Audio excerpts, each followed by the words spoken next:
Before we dive in, drop a quick hi in the comments. It may seem small, but trust me, it really helps YouTube share this story with more sci-fi fans like us. I'd love to see who's watching.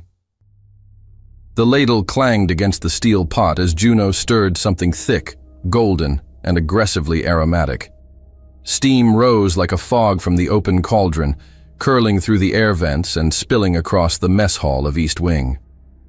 Cadets filled the rows of tables, Urkari, Arvonian, human, Xerari, with trays in hand and faces caught between suspicion and curiosity. "You're hesitating," Juno called out from behind the prep station, locking eyes with a young Urkari recruit. The cadet's slick gray skin twitched nervously, his frilled neck membranes fluttering with uncertainty as he stared at the bowl of dark orange stew on his tray. "Is this stable?" the cadet asked, his voice a soft gurgle. "It's reacting to the spoon." Juno leaned forward, tapped the bowl with his own ladle. "Only spicy if you've got 3 hearts. How many you working with today?" Snickers erupted from the table. The Urkari's neck membranes flushed a shade darker. Only 2, he muttered. "Then you're good," Juno said, winking. "Trust the cook." More laughter. Juno scooped a sizzling glob of something green onto a tray as he slid it to a hulking Xerari cadet, whose crystalline exoskeleton reflected the flickering lights. Juno tilted his head. "Careful with that one. It eats back if you don't chew first." "Chef Juno!" barked a voice from the other side of the prep line. Lieutenant Ardan, a strict human officer with regulation-perfect posture and expression, approached with a clipboard in hand. "You're 4 minutes behind the posted ration schedule. The cadets are improvising formation cues." Juno didn't stop working. And yet, no riots, no fainting, and I didn't hear a single species insult anyone's antennae. Maybe chaos isn't the worst seasoning. Ardan's lips tightened.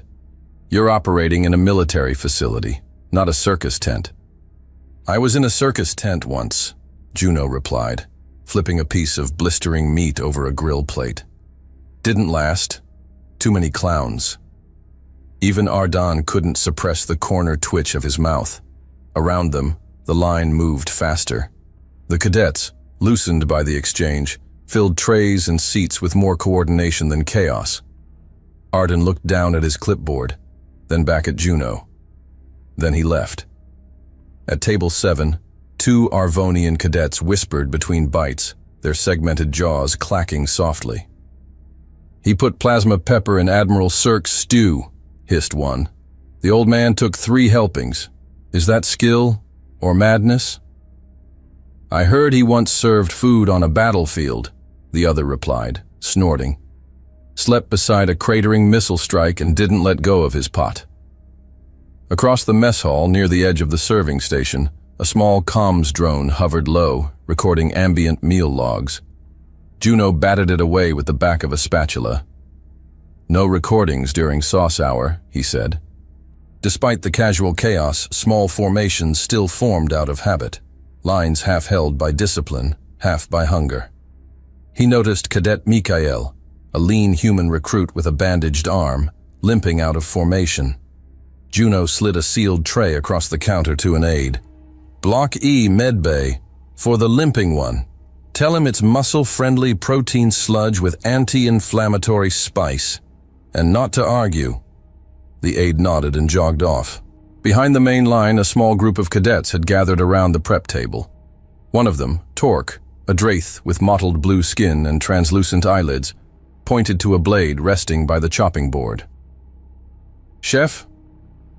What's with the scratch marks?" Juno looked over. His knife, long matte black, worn at the edges, rested quiet and clean. There were etched lines along its spine, not decorative, not uniform, just precise. "Souvenir," he said, flipping it up, letting it rotate once in the air before catching it. "From a pirate ship, nasty crew, worse seasoning." He grinned and slid the knife back into its slot. Laughter again, but the kind that lingered slightly too long. Something about the weight of that knife in his hand shifted the air. A chime echoed from the ceiling. The ceremonial lunch cycle had begun. Officers entered in formation, heads high, uniforms sharp, alien dignitaries trailing behind. The noise lowered to murmurs. Trays were aligned. Formalities began. The cadence of lunch shifted from chaotic to choreographed. Juno didn't care for choreographed. He slowed down just enough to be defiant, scooping with dramatic flair, placing trays with an almost sarcastic reverence. He even bowed slightly to a rigid Ixarian officer with 2 jawlines and not a speck of humor in either. Then Cathor entered. General Cathor moved like someone who hadn't forgotten the weight of war. Ixarian, tall and wiry, with bone-plated arms folded behind his back, his deep-set yellow eyes scanned everything with cold precision. His exosuit was ceremonial but worn, patches dulled, plating repaired but not replaced. Scars on armor weren't shameful. They were record. Juno spotted him at once but didn't break rhythm. Cathor accepted a tray, didn't glance at what was on it, and turned to move toward the senior officer's table. Then he saw it. As Juno leaned forward, handing another tray to a cadet, the back of his neck was momentarily exposed, sweat-soaked hair brushing upward, revealing just for a second a faded imprint near the spine. It was small, angular, almost geometric. A tattoo. No, not a tattoo. A barcode. Cathor froze. For a split second, every muscle in his body remembered something his mind hadn't allowed in years. He stood still for just a second too long, tray in hand, body rigid. The sound of a spoon clinking against metal echoed too loudly in the sudden hush of his mind. Then the tray slipped. It hit the floor with a clatter, synthware and alloy bouncing off the tiles in a staccato burst that seemed louder than it should have been.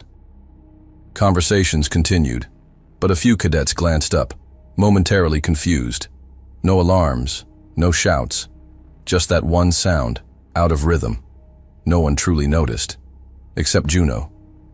Juno's eyes flicked up, not frantic, not surprised, just alert, focused. Cathor's eyes didn't flinch, but the tray told another story. Juno didn't need more than that. Cathor bent down, retrieved the tray. His expression was flat, impassive. He placed it carefully on the nearest table. Then, without a word, he turned and exited the refectorio. Juno followed him with his eyes. His posture relaxed again, but something in his jawline had stiffened. His hands moved with the same energy, the same playfulness.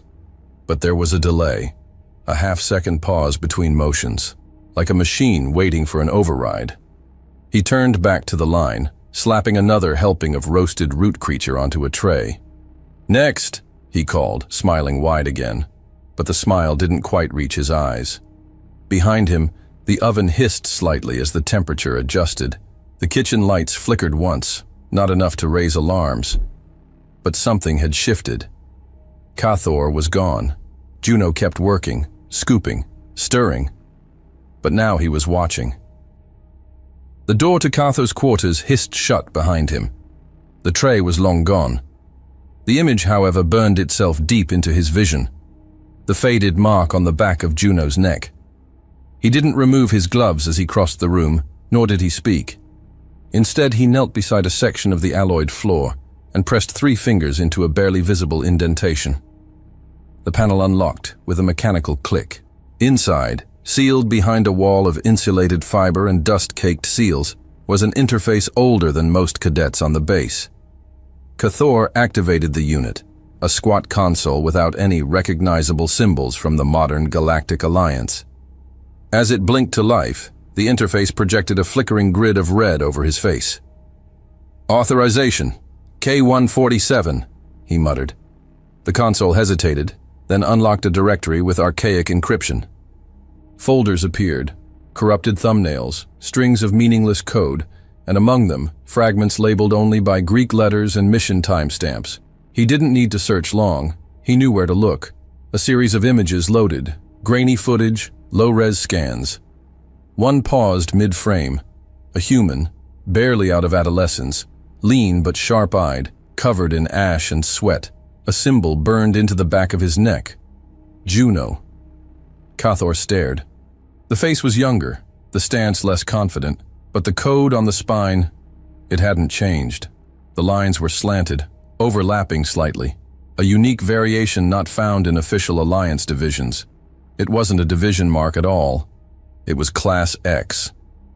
He clenched his jaws. The screen played on. Other faces flickered past. Xarians, humans, Aurni, Draith. Class X had never been about species. It had been about purpose, denial, annihilation. Ghosts built for wars that didn't officially exist, and Juno had been one of them. Cathor closed his eyes. A noise filled his ears, not from the console, but from his mind. Marching, stone against stone, breath held too long, silence was doctrine. No enemy advances. He was back in the red fog of training. He saw rows of bodies, Xarian, human, alien, all kneeling, arms extended, palms to the floor. The only sound was a metronome click from the ceiling. A human commander passed through the line, speaking in clipped tones. Pain is irrelevant. Mission is all. Orders override instinct. No enemy advances. Cathor had stood beside Juno once, deep inside a ravine lit by phosphorescent mines, both of them dressed in scorched, adaptive armor. The test was simple. A teammate down, bleeding, 10 meters behind. Extraction point, 2 kilometers forward. Simulated enemy fire closing in. Cathor kept moving. Juno paused. The instructor screamed. Juno didn't respond, just looked back, only for a second. But he looked. Cathor's eyes snapped open. He slammed the panel shut and stood. He didn't need more memories. He had work to do. The corridor outside buzzed with faint overhead lights and distant footsteps. Cathor walked in silence, posture erect, expression unreadable. A few cadets passed him and straightened instantly, offering crisp nods. He didn't return them. He watched. He noticed how their boots dragged slightly. How laughter echoed faintly from the rec room. The sensors at corridor junctions blinked too slowly. The auxiliary vents hadn't been flushed in over a week. Packs had made them soft. At the intersection of the training wings, a male cadet stood near a wall-mounted access node. Average build, pale skin, a standard-issue Alliance uniform, unremarkable. Cathor's eyes flicked to him. The cadet tapped 3 fingers to his chest, subtle, fast. Cathor answered with the same sign, without a glance or pause. Across the station, something ancient stirred, not rage, not loyalty, just purpose, reawakened. Other ghosts awoke. In the west maintenance deck, a Dravari technician, short and broad-bodied, with chitinous plates etched in dull green, leaned over a power conduit panel. His mandibles clicked once in anticipation. He reached inside the panel with a magnetic key, pressed a secondary switch under the panel's lip, and tapped a code in binary pulses. One level above, Instructor Valen, a tall, stoic Orni male with cobalt blue skin and hair like coiled metal strands, received the update through a retinal overlay. Without hesitation, he stepped into the personnel rotation terminal and quietly reassigned the night shift security route, pulling 2 guards off the generator core and moving them to hallway control. No one questioned it. The cascade began. At first, it was subtle. An overhead light flickered in the research wing. Then, the primary nav systems in the observatory reset. In the command center, a control board rebooted and blinked red, prompting a junior technician to call it in, only to find his comm offline. By the time the lights went out in the eastern dormitory, it was too late. A blackout surged sector by sector, like a wave of night crawling through steel. Doors sealed mid-cycle. Locking mechanisms froze in place. The floor panels of hallway 12A cracked with a contained detonation, a small charge placed days earlier, disguised as vent calibration hardware. In the hangar, a silent boom ripped through Dock 4. No alarms. just debris and confusion. Lieutenant Selvek tried to send an alert from the security deck. He never reached the console. A stun charge hit his back. He convulsed, then crumpled. Inside the command tower, alarms were overridden. Backup power was cut in sequence. Emergency protocols were scrambled. False instructions issued by a shadow admin chain rooted in long-abandoned subroutines. By the time Commander Elric, a high-ranking human logistics officer, processed the anomalies in his feed, the inner doors of his command post were already glowing, welding torches sealing him in from the outside. Not stormed, not breached, sealed. He reached for his sidearm. A needle dart hit his neck. The base never stood a chance. Under the pretense of a security drill, cadets were herded into the training auditorium and hydroponics dome. Calm orders, gentle voices, tranquilizers in the ventilation. In Mess Hall 4, the crowd had thinned. Power flickered. Some lights died entirely. The main service line froze mid-cycle. Juno stood still as the chaos crawled in. A scream echoed from one of the side corridors. Then another, cut short. The mess hall doors slid shut with a hiss, locking in place. Emergency lights flicked on, low red and pulsing like a heartbeat. The cadets panicked. Some ran to the exits, others ducked under tables. One officer barked orders, only to be met with static as his wrist comm shorted out. Juno didn't move. He stood behind the counter, one hand still resting on a ladle. His eyes scanned the room, slow, methodical. No surprise, no fear, just observation. He watched the panic, the noise, the confusion. Counted breathing patterns, calculated line of sight to every exit, noted which cadets froze and which followed orders. Juno didn't react. He assessed. And then, while the noise filled every inch of the room, he turned, walked toward the kitchen, opened the door, and disappeared into the dark. The kitchen was quiet. Too quiet. No clattering utensils, no sizzling grills, no off-key singing reverberating from the prep area. Just silence and the soft hum of backup power struggling to maintain equilibrium across the base. Juno stepped in from the corridor like a man returning to a crime scene. The emergency lighting painted the room in flickering red pulses. Shadows twisted along the metal counters. He didn't hesitate. He walked straight to the center station, unfastened the knot behind his back, and pulled off the stained apron.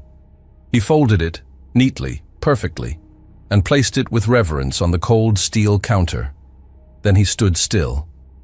His eyes swept over the room one last time, committing it to memory not with nostalgia, but calculation. He reached for a cloth, wiped down the surface he'd just touched, then leaned toward the wall panel and powered off the terminal with 2 quick taps. The lights died section by section until only the pulse of the emergency lamps remained. He stepped toward the main support column, pressed both palms flat against it, feeling the structure hum faintly under his skin. Breathing in, remembering something buried deep. Then his shoulders dropped and his eyes sharpened. Without ceremony, he moved to the rear prep curtain, pulled it shut in a single motion, and knelt behind the central burner. His fingers searched the floor, found the release hatch, and opened a narrow compartment beneath the stove. The smell of scorched ceramic and lubricating oil drifted up from the concealed weapons case. He reached inside and pulled free a long, matte black blade. Ceramic, untraceable, worn smooth by time. He tested its balance once in his palm, then turned toward the oven and shut it off manually. The pilot light died with a hollow pop. He stayed like that for a moment, blade at his side, staring into the dark. No words, no thoughts, just the steady reactivation of an instinct. Then he turned and disappeared through a service panel behind the dry storage wall. The chef was gone, and something older had taken his place.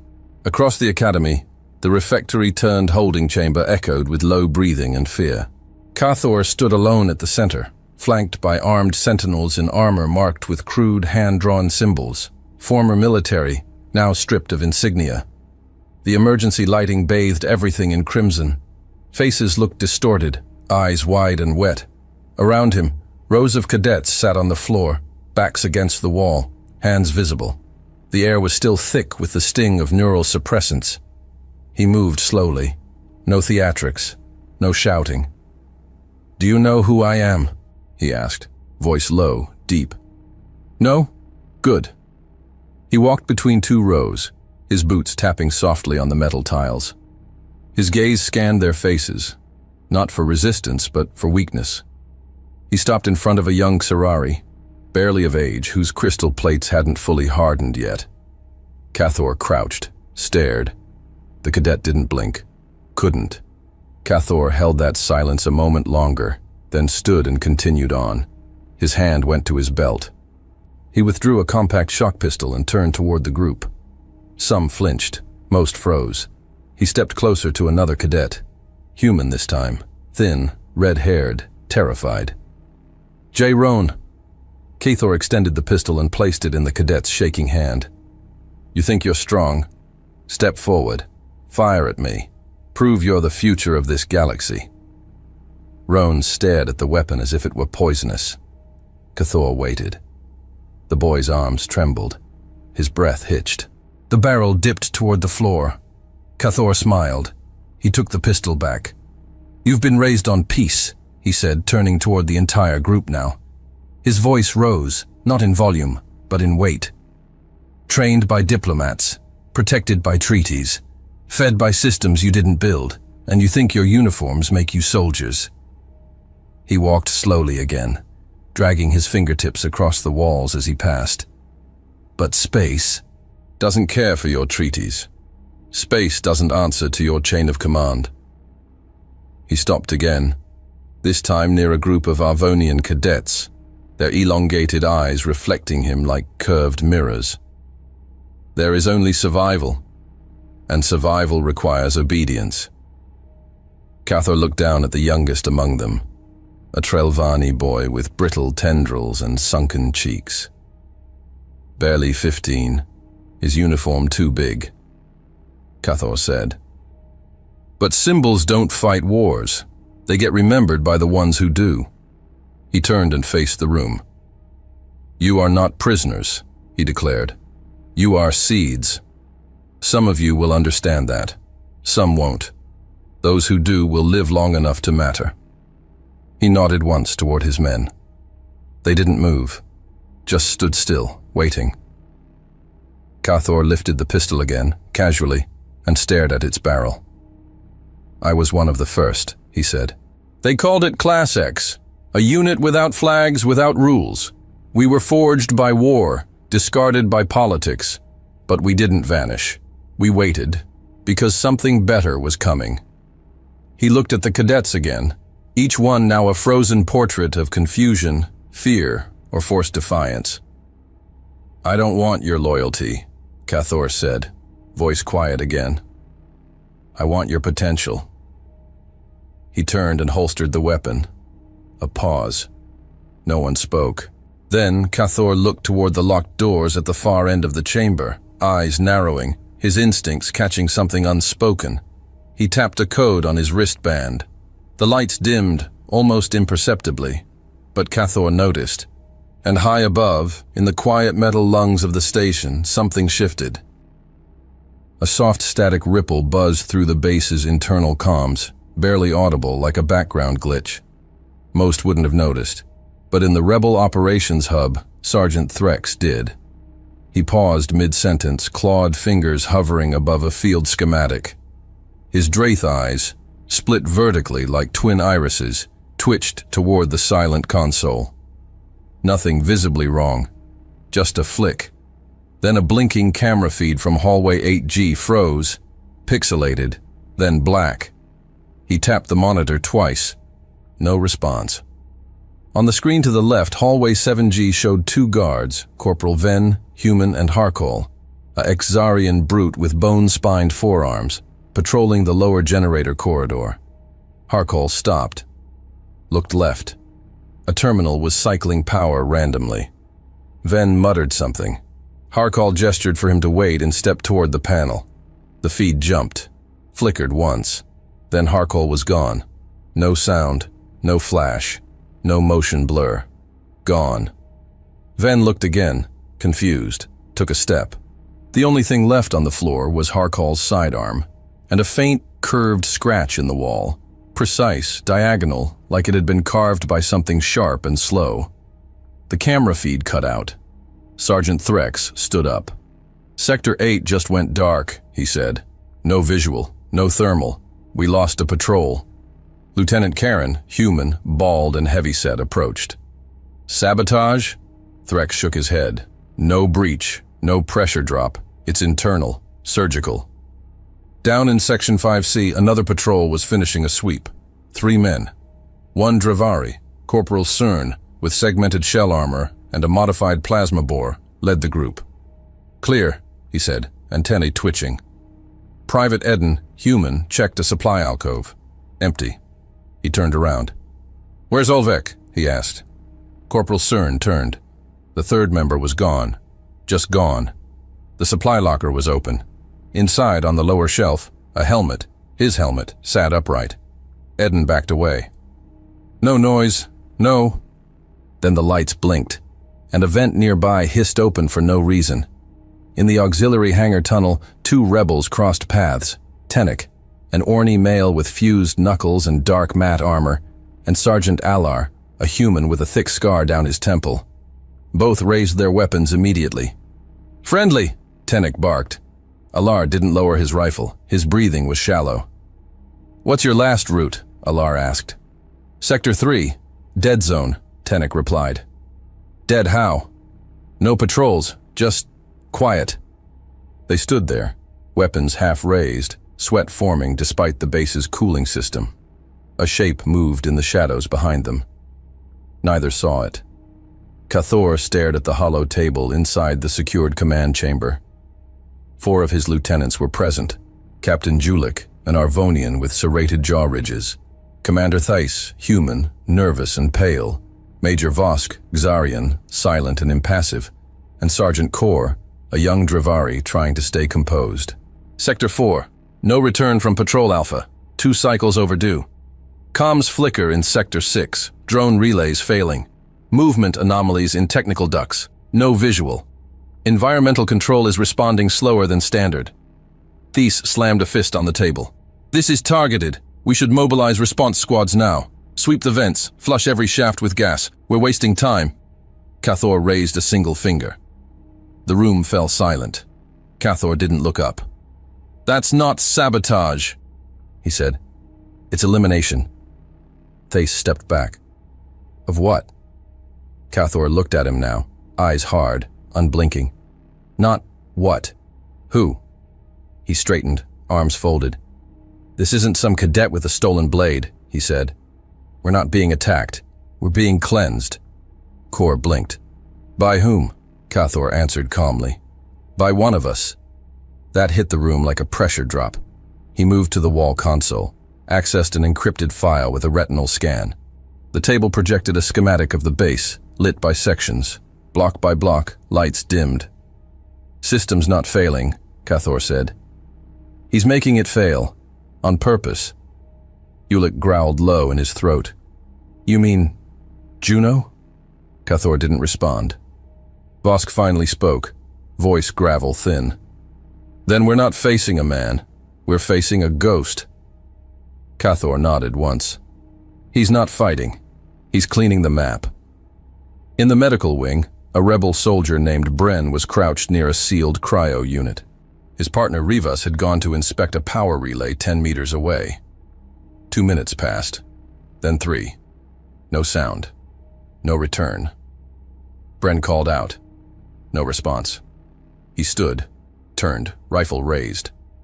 The lights in the hallway pulsed once, and the control panel beside him blinked, a strange, repeating glyph etched into the emergency readout, a symbol from a code base long deleted from the Alliance archive. Class X. Bren stepped back. His boot hit something soft. He looked down. A uniform. Folded. On top of it, Rivas's comm unit. Still active, still warm. Bren bolted. All across the station, silence became signal. Systems began to stutter. Terminals showed incomplete maps, misaligned icons, camera feeds jittered or inverted. One panel showed a corridor completely clear. A moment later, the same feed glitched and a shape appeared mid-frame. Still, watching. In the eastern tower, a control operator tried to recalibrate the pathing schematic.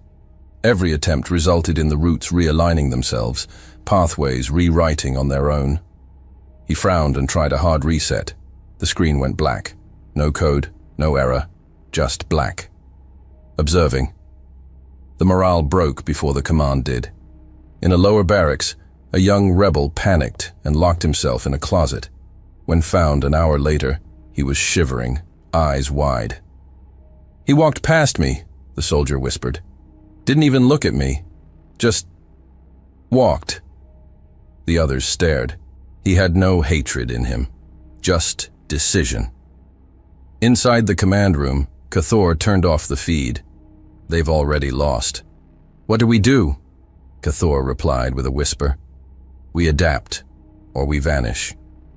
Then he looked at the vent in the ceiling, open half an inch. No sound came through it. But the cold that poured from it wasn't air. It was warning. Steam hissed from a fractured pipe in sub-level B as Juno slid into a shadowed access corridor, low and fast. The maintenance duct behind him closed with a muted clunk. He dropped to a crouch, pulled a rusted side panel from the wall, and exposed the hydraulic subgrid. One glance was enough. Pressurization cycles had been reprogrammed to choke coolant lines across half the sector. His hand moved without hesitation. He cut a bypass, rewired 2 junction points, and forced a manual reset through a pry switch welded under the console casing. The lights above flickered, then steadied. A low hum of balance returned to the sector. He moved on. Through crawl spaces and vent shafts, Juno flowed like a current, silent, deliberate, every step placed with tactical intention. At the energy substation near Training Wing 4, he severed an override loop hidden behind a false panel and dumped the surge buffer. Entire corridors blinked back to life. The rebels wouldn't notice immediately. That was the point. A muffled sound. Breathing. Close. Juno halted, body aligned with the duct wall. Ahead, huddled under a folded storage top, 5 cadets. 2 Arvonians, 1 Urkari, and 2 humans. One of the humans, barely 18, clutched his leg. Burned. Improvised wrap soaked through. Another was shivering uncontrollably. Juno emerged from the dark like a ripple in the air. No one screamed. They just stared. He knelt beside the wounded one and checked the injury. Plasma scald. Shallow. Treatable. Juno's face remained unreadable. "You," he said, pointing to the largest Arvonian. "Up front." He turned to the taller human. "You carry him." The boy hesitated. Juno didn't repeat. Then he looked at them all. 2 minutes. No sound. Follow the wall until the floor vibrates under your boots. Then stop. I'll handle the rest. They moved. Not because they trusted him, but because he didn't leave space for doubt. He led them through a tight vertical shaft into a ventilation zone cut off from base schematics. Juno disabled the motion sensor outside with a magnet pulse tap, waited for its glow to die, then ushered the cadets through a narrow grate. They emerged into a long-forgotten fireproofed comms closet. Inside, old rations, sealed medkits, and reinforced hatches lined the walls. "Stay here," Juno said. One of the cadets, Tarek, the Urkari, stammered a breath. "Wait, who are you?" But Juno was already back inside the duct, gone without a sound. He left without a backward glance. No nod, no acknowledgement. Just gone, like he had never been there at all. In a secured monitor station near Command Spine Delta, Cathor stood motionless. A static-screened console replayed a distorted audio capture, ripped from one of the dying uplinks in Sector 7. "That's not a human. It's a shadow. We're losing." Cathor stared at the speaker. Then his fist exploded into the console. Sparks flew. Wires burst from the panel like severed veins. No one moved. Captain Ulick flinched, but didn't speak.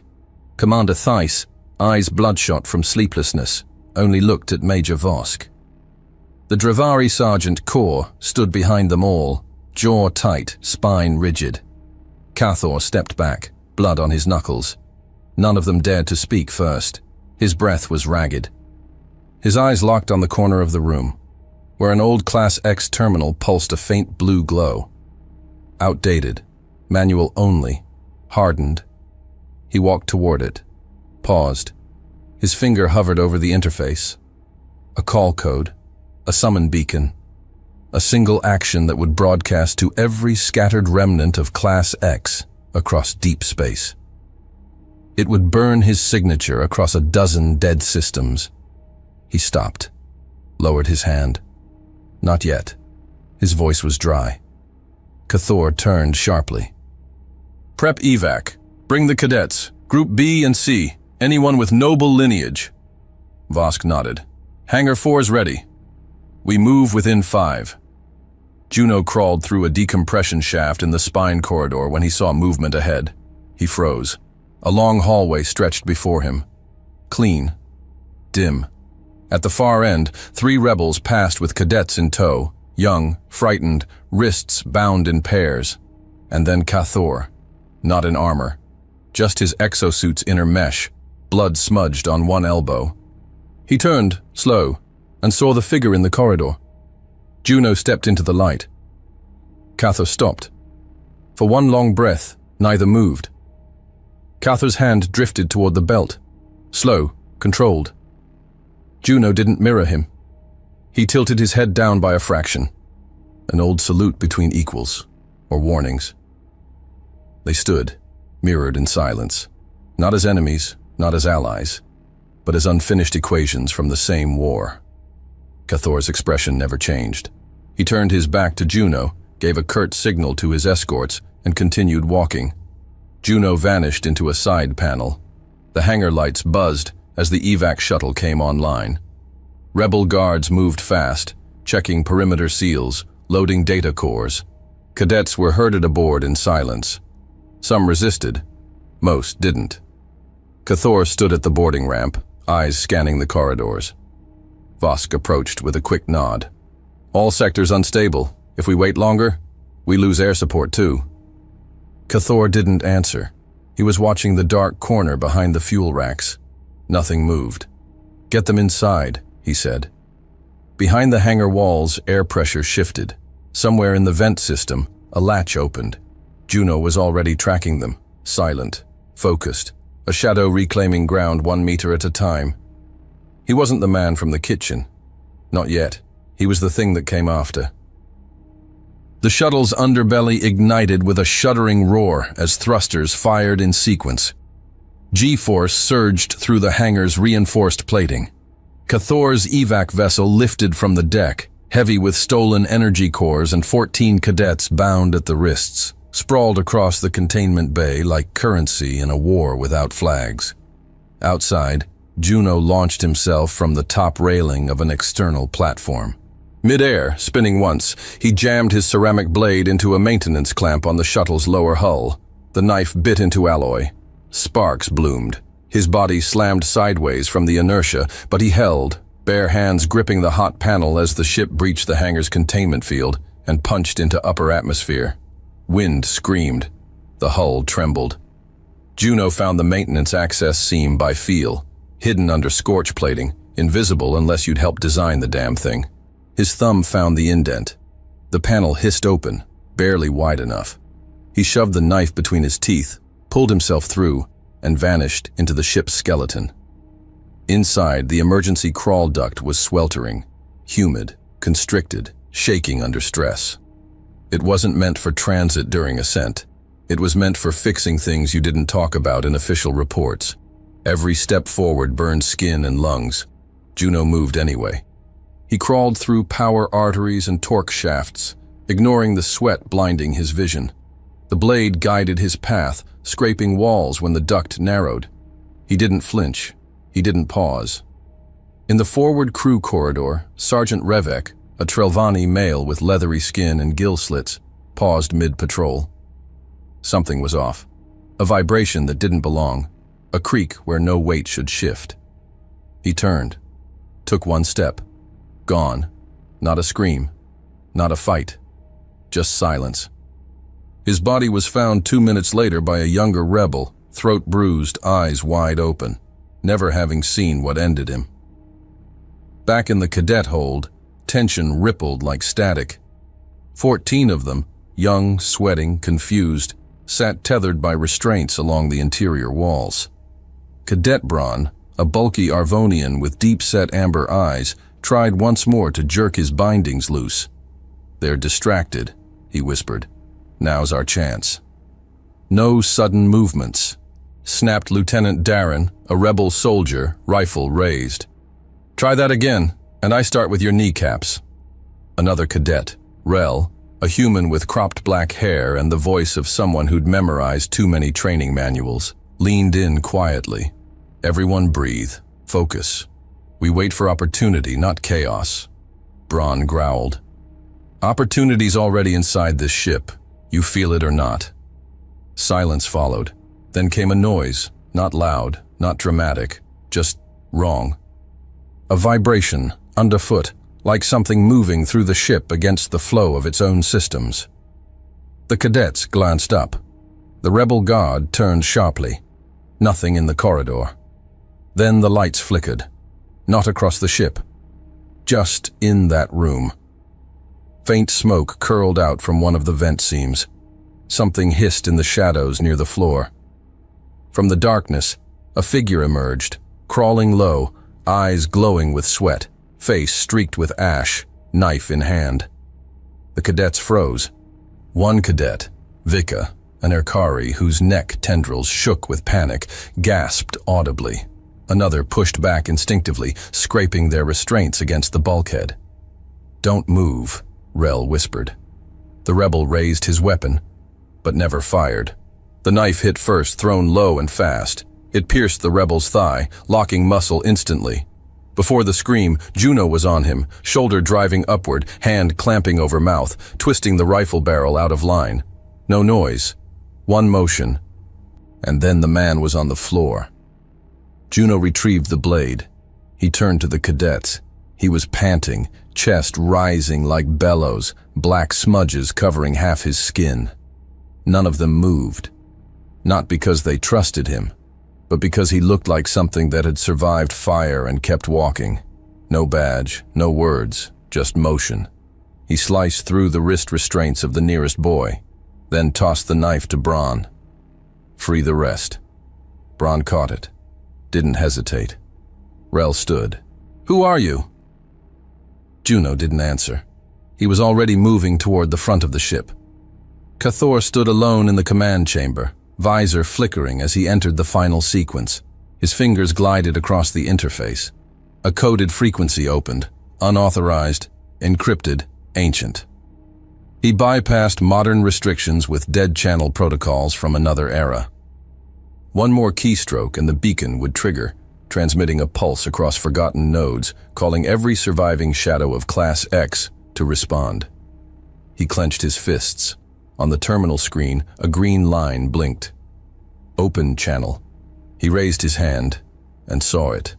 Not in the interface, in the reflection, a movement behind him. He turned. Juno stood in the doorway, knife in hand, sweat steaming off his arms. His shirt was torn open at the collar. The barcode was visible now, stark and real. Cathor didn't flinch.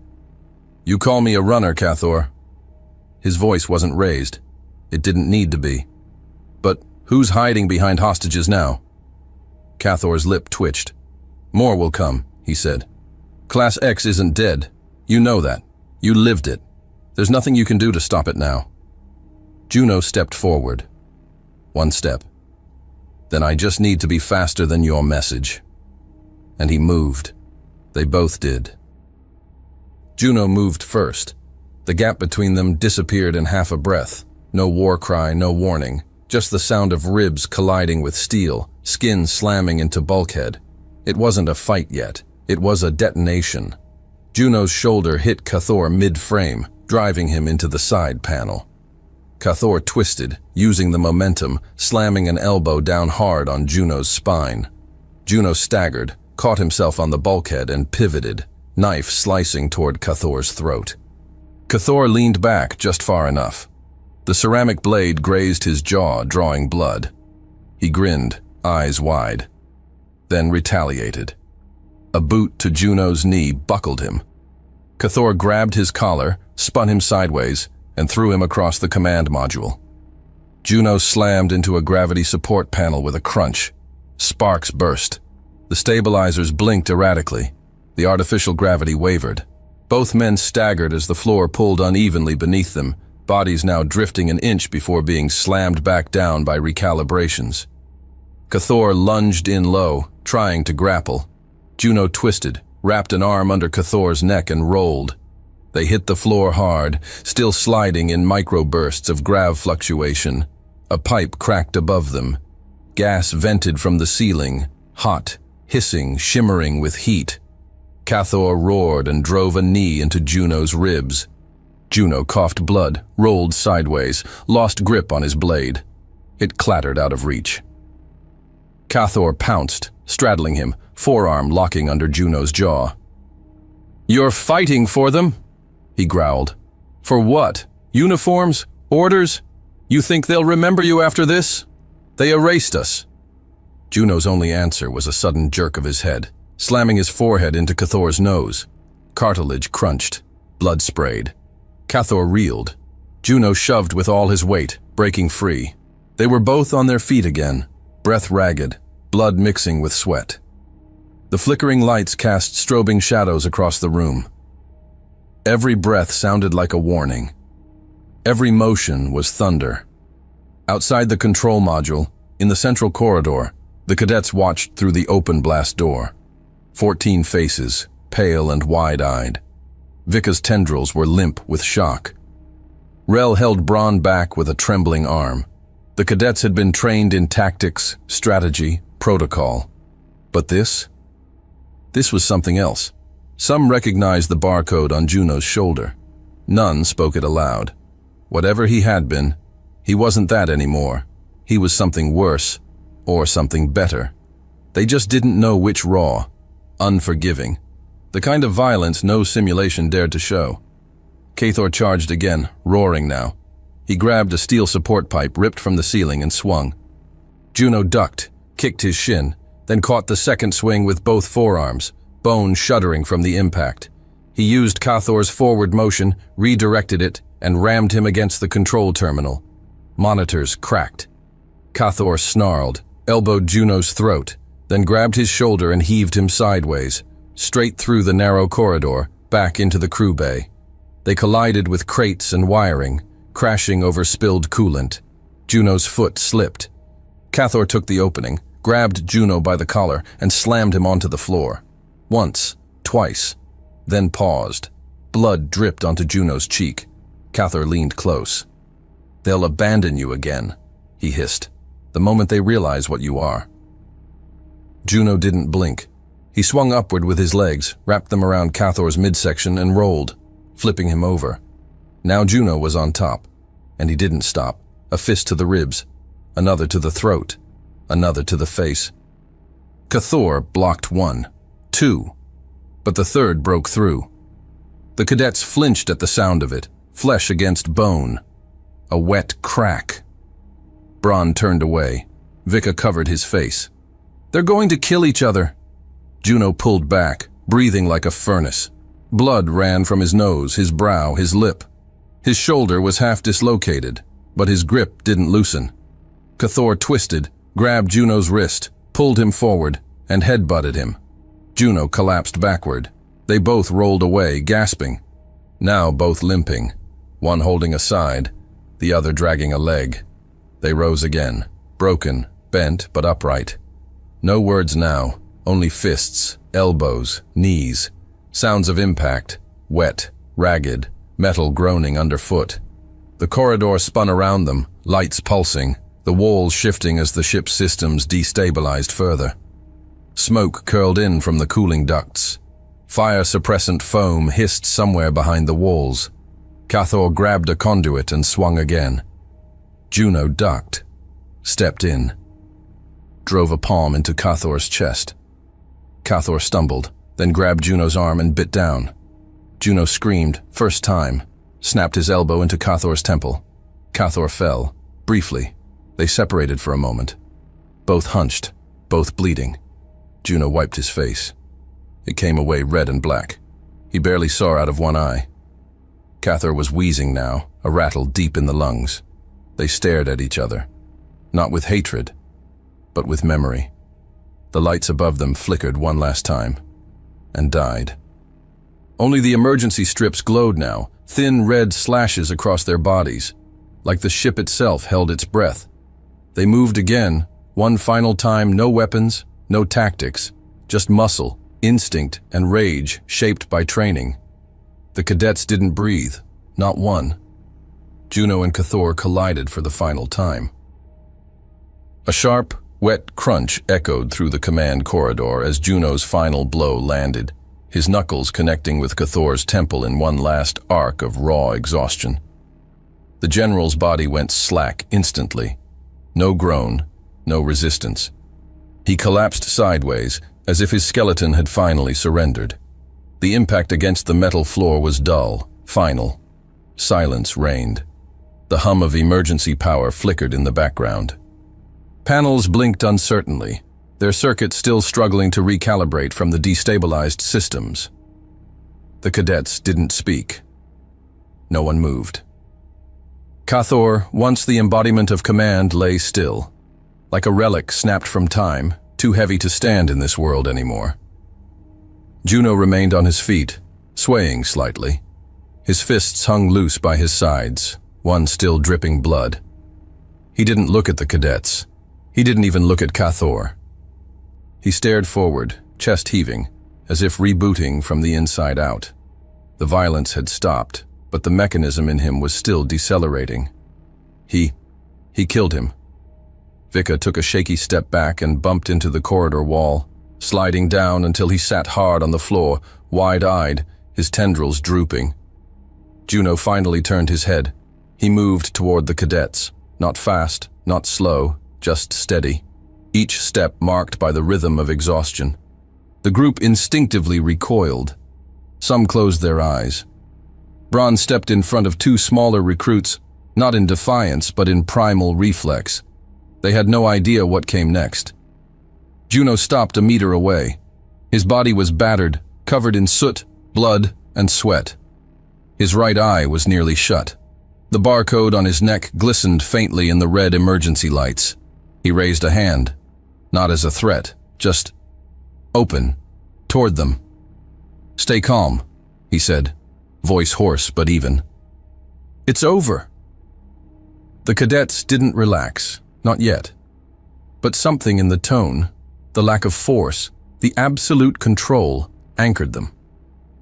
Juno moved closer to the youngest, a Trelvani boy with gray scales still not fully hardened. He reached out and touched the cadet's shoulder. The boy flinched but didn't flee. It was a light touch, careful, not rehearsed but intentional, and in that second, something shifted. The symbol on Juno's neck no longer looked like a warning. It looked like a shield. Juno stepped past them without another word and entered the main terminal bay. The Class X transmission Cathor had begun still blinked on the console, frequency open, data prepared to scatter across half the outer systems. The call for war sat on the verge of release. Juno's hands hovered over the controls. He entered an override key, something obsolete, a string not spoken aloud in decades. The screen froze, then cleared. A single message remained.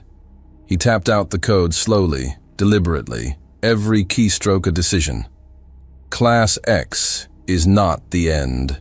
We are the era that learned to build. J is alive. Mission complete. No enemy advances. He sent it, then placed 2 fingers on the console and killed the signal. The war wouldn't wake today. The console dimmed. Outside, the ship's nav system adjusted for re-entry. The shuttle, still trembling from atmospheric stress and minor damage, angled downward and descended toward the smoldering ruins of Zelvar Prime. Black columns of smoke rose from fractured domes. Emergency crews in pressure suits scrambled between debris and collapsed infrastructure. The ship landed hard, skidding slightly before coming to rest on a broken loading platform. No response teams approached immediately. The shuttle's external tags, unmistakably marked with the old Class X glyph, pulsed in the registry grid. Alarms didn't trigger. Instead, a dormant protocol in the central command tower flagged the vessel under Special Clearance Black Archive Alpha. An officer in the control bay hesitated. He was young, nervous. A junior systems lieutenant named Darnes. "Sir," he said to the ranking officer on shift, a gruff colonel named Harron. "Incoming vessel tagged Class X." Harron turned slowly. "Alive?" "Yes, sir. And cadets on board." Harron frowned, then nodded once. "Manual override, open hatch." The ramp descended with a hiss. Dust settled. No one spoke. The sight of Juno, burned, limping, and walking in front of a dozen cadets, stopped everyone. The soldiers at the perimeter lowered their weapons. Not because they were told to, but because nothing about this moment made sense inside any protocol they knew. One of the medics moved toward him. Juno didn't resist. He sat on the ramp's edge, allowed them to patch his shoulder, his eye, and the broken knuckles of his right hand. No one asked questions. Rel stepped forward. "He saved us," he said, voice cracked from stress. "All of us." Juno didn't answer. He stood, walked past them all, toward the base. Just footsteps fading into the corridor. Hours later, the East Wing kitchen doors opened. The floor was clean. Someone had tried to maintain the space in his absence, but the stove was off, the prep counter untouched. Juno walked in without ceremony. He moved to the counter where the folded apron still lay. The cloth was just where he'd left it, creased perfectly, untouched by chaos.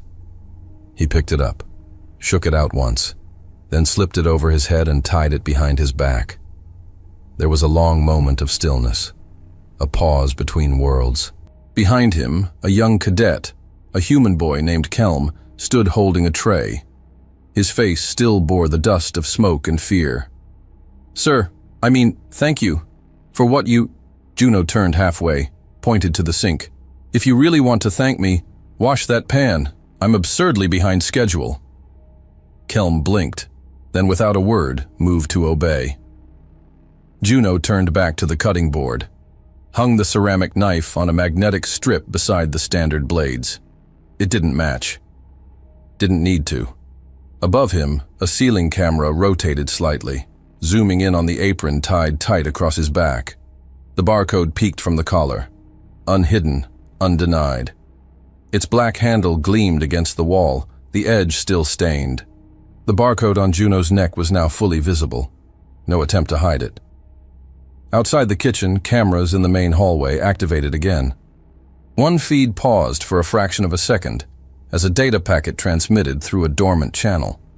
It carried no threat, no demand, just a symbol. Class X watches, not to strike, but to remember. The war didn't end. We just changed what we fight for. Then silence, then steam. The kitchen came alive again. Hey there, space human. I'm really curious about your thoughts on this video. Drop a quick comment and let me know what's on your mind. Or just say hi if you prefer. Either way, I'd love to hear from you. Also, remember to check the pinned comment. Trust me, it's worth a look. Oh, and one last thing. I've chosen another video for you to watch. Just click the card here, or here if you want the whole playlist. See you there.